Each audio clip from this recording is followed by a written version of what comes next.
Hi guys, Danny here, and welcome to my update video on ReactorCraft. Now, I released an update video for ReactorCraft like a couple of days ago, and this is basically the ReactorCraft version of that video. Like ReactorCraft, I hadn't touched on the updates for ReactorCraft at all. While I had been covering all of the newer reactors, by the way, there is a new reactor that I'm going to cover in this video, and no, it is not the fusion reactor.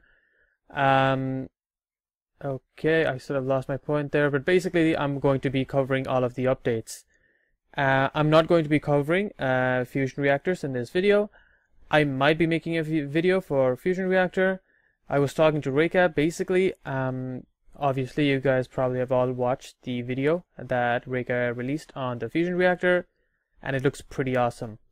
However, Reka is not really one to Reka has a philosophy of to work something you have to figure it out for yourself, so he didn't really his video, while being pretty awesome, wasn't very detail oriented, and some people actually can't they can't follow things like that, and they do need detailed help with the machinery.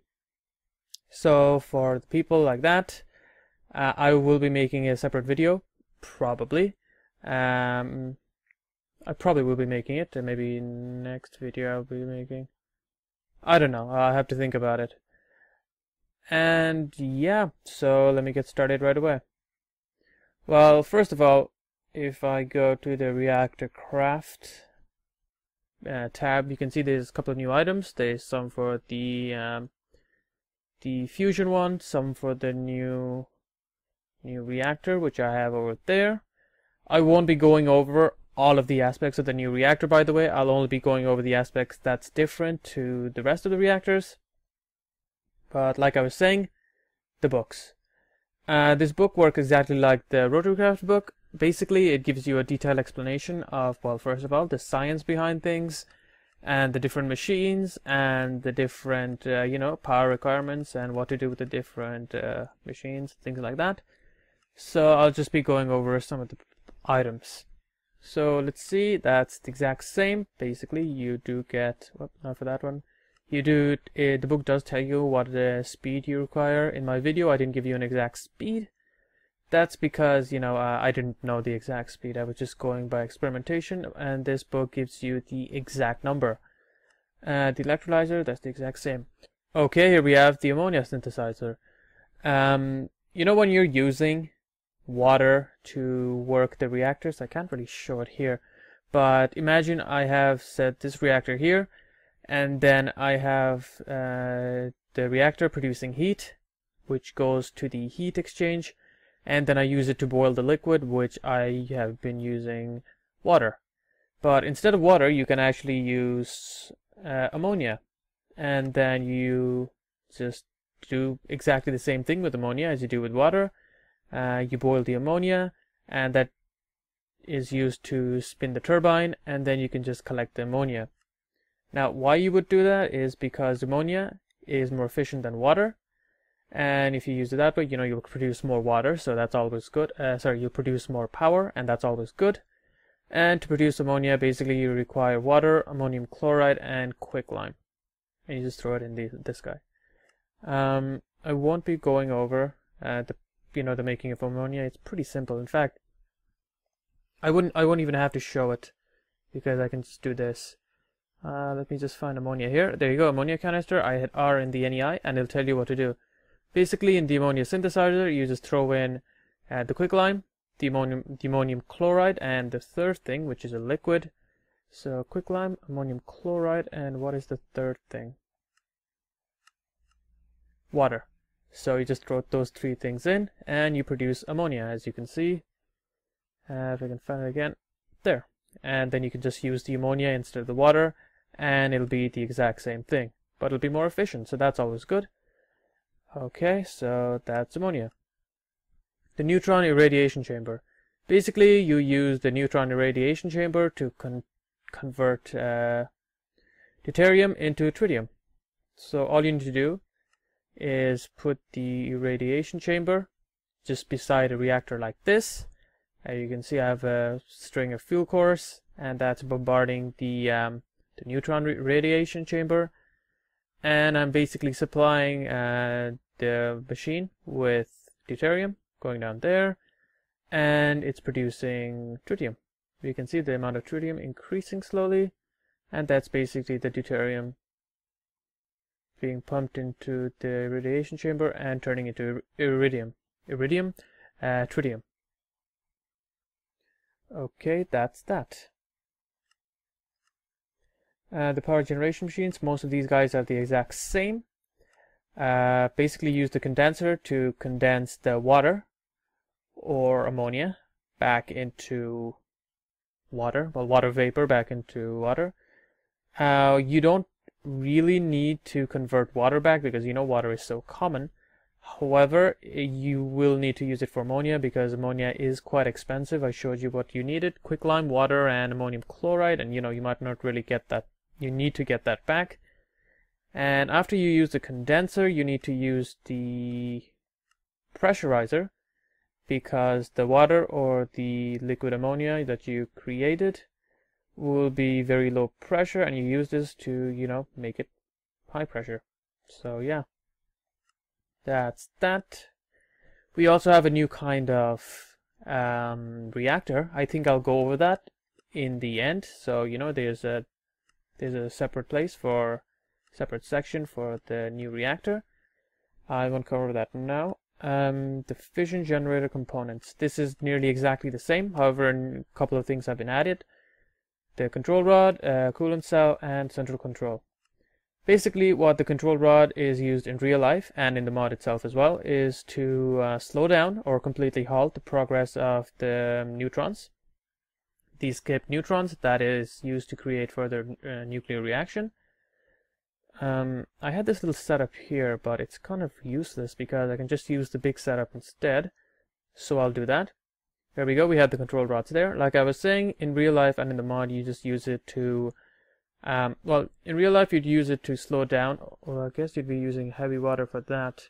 Basically, with the control rod, you can control the rate of the neutrons, so, you know, you can prevent or allow additional nuclear reactions, which you can use to create power. You can use the control rods to slow down or completely halt your reactor, as you can see here.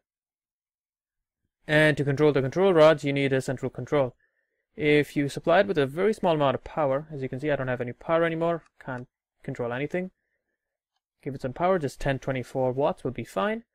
You can see the different control rods there. If I click that, I can manually select which control rod to retract and insert back inside of the thing.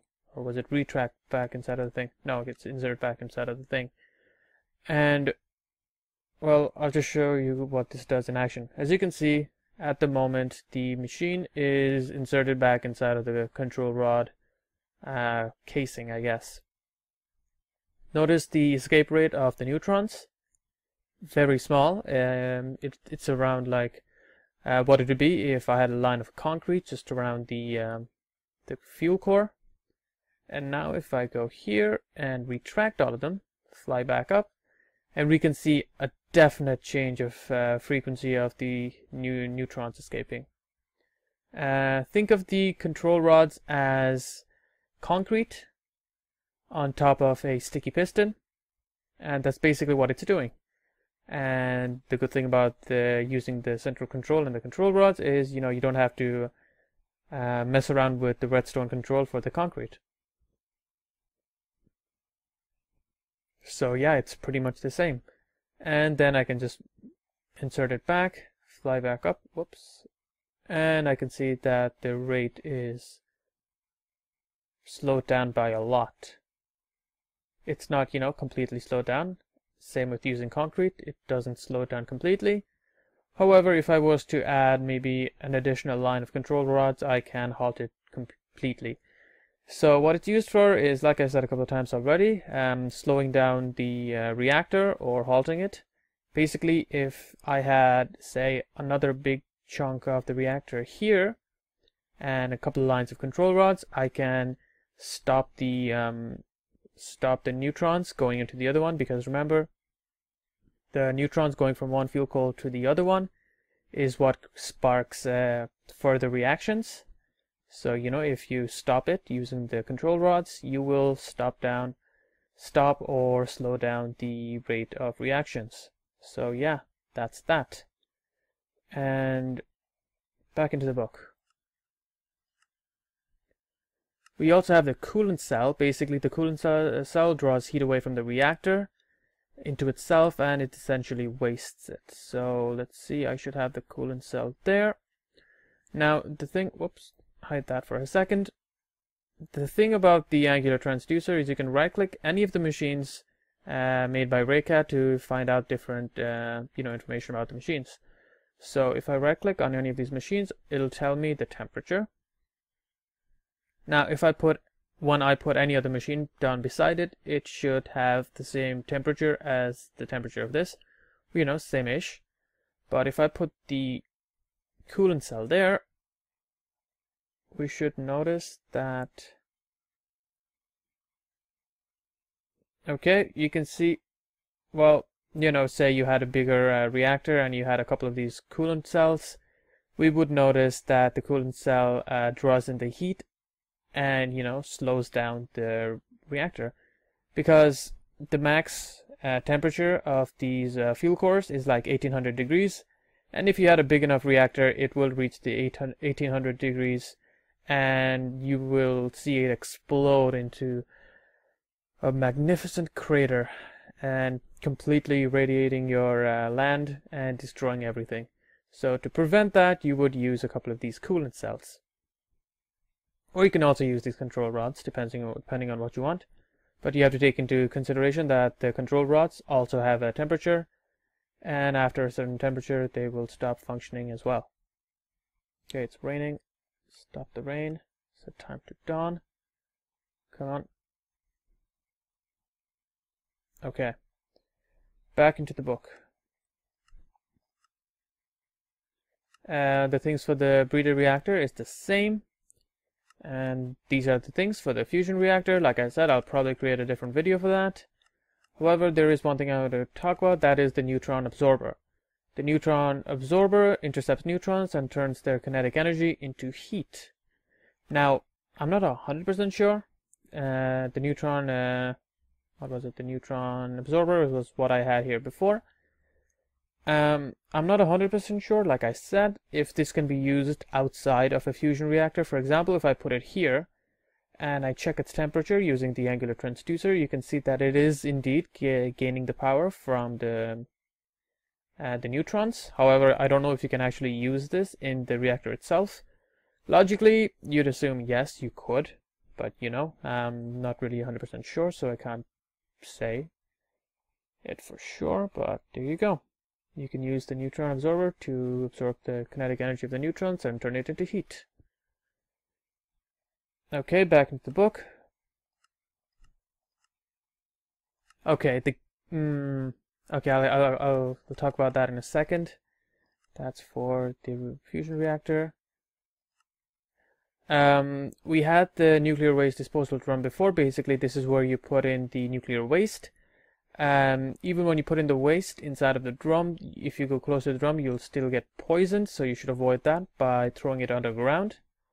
And basically you just throw it underground and you won't, you know, have a risk of getting poisoned or poisoning the land around you with radioactivity. We also have the spent fuel container, which is the spent fuel version of the nuclear waste disposal drum. Basically you just put in the fuel after you've already wasted it, or used it up rather, and it will just generate heat and neutrons by itself away from you. To keep the container cool, because like it said, it will generate heat, you have to provide radiation shielding in the form of underwater. Just throw this guy underwater, throw in your used fuel, and it'll just, you know, protect you from the radiation. So yeah, that's a must, unless you want to get poisoned and die. The radiation goggles to see the radiation. Reika made a video about that. For some reason you can't see the recipe. I'll talk to Reika about that. And finally, the reactor CPU remote control. I'll just call it the remote control. With the remote control, what you can do is basically control There you go. At the moment it says no link CPU. Okay, and if I right click with it, I can't do anything at all. However, if I was to right click on the central control with the remote control, what I can do now is control the reactor, or this guy, the central control, from a distance. So there you go, I'm quite far away. Now I can retract all of them, insert all of them, retract a few, insert, do anything I want basically. So you know, I am protected from the radiation. Now Rika did mention that he was going to be adding a radiation suit. I don't know if he's already, probably hasn't already done that. He said he already added in the code, but it isn't fully implemented, so I'm going to be assuming that he will implement it in the upcoming updates. So that's that. And finally we have all of the items. This is the fuel, and this is the depleted fuel. So you know, you'll be storing that underwater in that machine that I showed. Blah blah blah. And here you go, the TRISO fuel pellets is what you use for the high temperature gas reactors. And since we finished the updates, I might as well go to that. Okay, so open from there. First of all, you need a gas collector. You throw the gas collector over a furnace burning coal or wood, and it just collects the carbon dioxide. So as you can see there, I have a furnace. Okay, at the moment it's not really collecting anything. Right click with the angular transducer, it says it has 10 millibuckets out of 1000 millibuckets capacity, and I've basically been using this fluid duct to transport the carbon dioxide into this drum. As you can see, I've collected a good amount just by converting this stack of wood into charcoal. So just throw that away. Let's see, right click on that. There you go, we can see the amount of carbon dioxide inside of the drum increasing quite rapidly, in fact. So if I had, you know, a good amount of furnaces, maybe just 2 or 3, in fact, I would be able to create a good amount of carbon dioxide. Okay. Now what you do next is create, back into the book, these 2 things for the high temperature gas reactor. First you need to create the reactor core. This is basically what's going to be producing the heat by the fission. And what you need to supply it with is this guy, the TRISO fuel pellets. So it's using graphite and uranium dust, and you create the fuel pellets. Now what do you need to produce the graphite? Well, all you need to do is smelt the coal dust, and to make coal dust you just, you know, grind up some coal. So yeah, you just need to do that. Make any amount of you want reactor cores, load them up with the fuel, and then it, you know, produces heat. And then you just need a carbon dioxide heat exchanger. Throw in some carbon dioxide from the bottom, and it'll send the hot carbon dioxide up the top once it reaches 800 degrees. So let's see here. Probably this is already used up. I don't know. There you go. It's around 800 degrees, as we can see right now, meaning this should be working. Are you working? No, you are not working. Okay, I've changed the structure completely, and I'll explain why.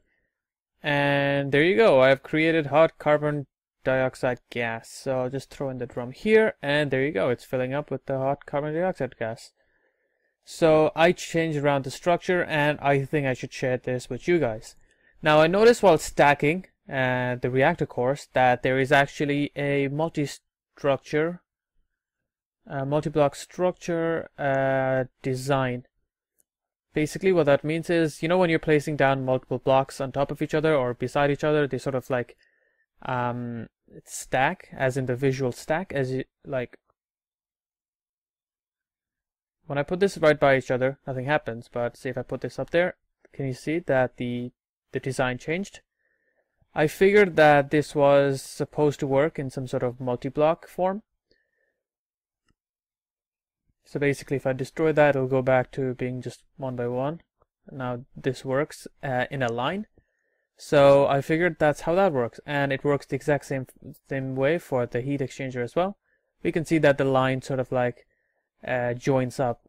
It doesn't have the edges anymore. So I figured this was supposed to be used in a line because it's, you know, it has a hopper sort of design as well.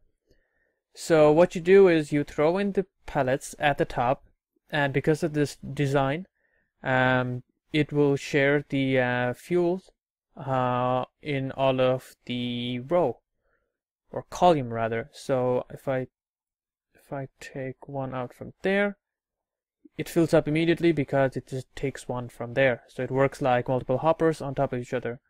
I also added this little system that automatically drains the depleted fuel. So when that fuel hits 100% depleted, I added a whitelist in this pipe, in this duct, so it only accepts the depleted fuel. So the depleted fuel goes automatically into the chest, and the next fuel pellet will be drained from that. So that's automatic in some way. Next, I have the carbon dioxide drum, like before, supplying the normal carbon dioxide gas. And because of the way this is, set up now, I figured that I had to have the heat exchanger surrounded by the reactor core, or some form of that. And now it does hit 800 degrees sometimes. I'm assuming this can, you're supposed to have this in a longer line or something like that. At least it's hitting 800 degrees for a longer period of time, and I'm producing a good amount of hot carbon dioxide gas. So yeah, took me a while, but there you go. You're supposed to have it in some sort of vertical form.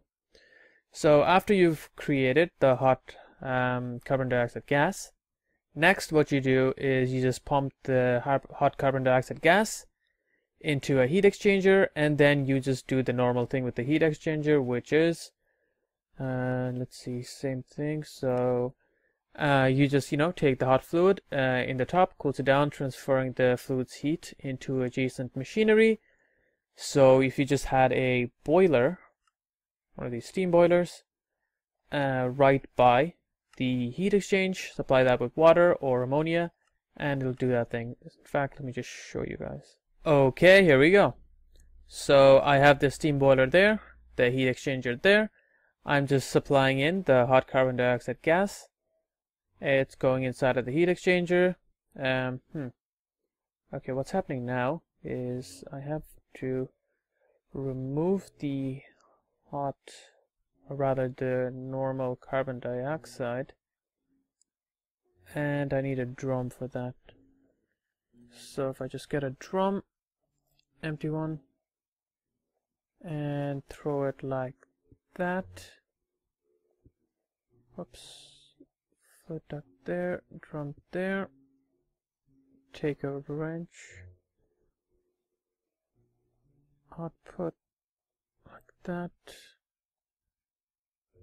And there you go. Okay, this should work again now.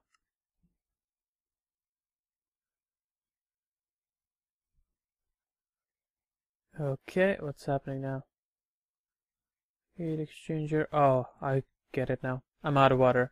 So, like I was saying, I just take the reservoir with the water, and if I throw it down here, the heat is taken in from the hot carbon dioxide and exchanged into the water through the steam boiler, and you can see the steam coming out of the steam grate there. So yeah, that's that.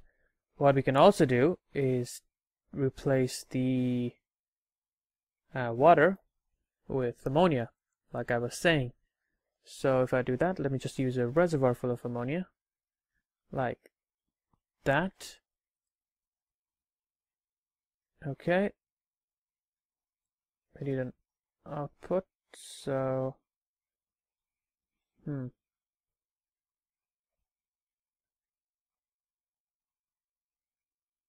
Okay, I'm assuming the steam boiler is still filled with small amount of water. So if I just replace that, okay, here we go. So I'll just break that and replace that with a steam boiler. There we go, producing plenty of steam again. And like I said before, the ammonia is more efficient than the water. You can see that the ammonia is, being okay, take it in, and now that's finished. And that should stop in a couple of seconds, and there you go. So there you go. You get the carbon dioxide from the gas collector. You heat up the carbon dioxide using the reactor core and the heat exchanger. And then you use the other heat exchanger to take in the heat from the hot carbon dioxide, pump out the normal carbon dioxide, use the heat to boil the water or ammonia in a steam boiler, and release the steam through the steam grate. And then you can use the condenser and the pressurizer or whatever it's called to turn it back into ammonia, not necessarily for water. And that is that. And there you go. Those are all of the updates for ReactorCraft. Like I said, I might make another video for the fusion reactor, or I might not. But yeah, that's all of the updates. Thank you guys for watching. If you liked the video, please leave a like or subscribe for more Minecraft videos. Thanks again.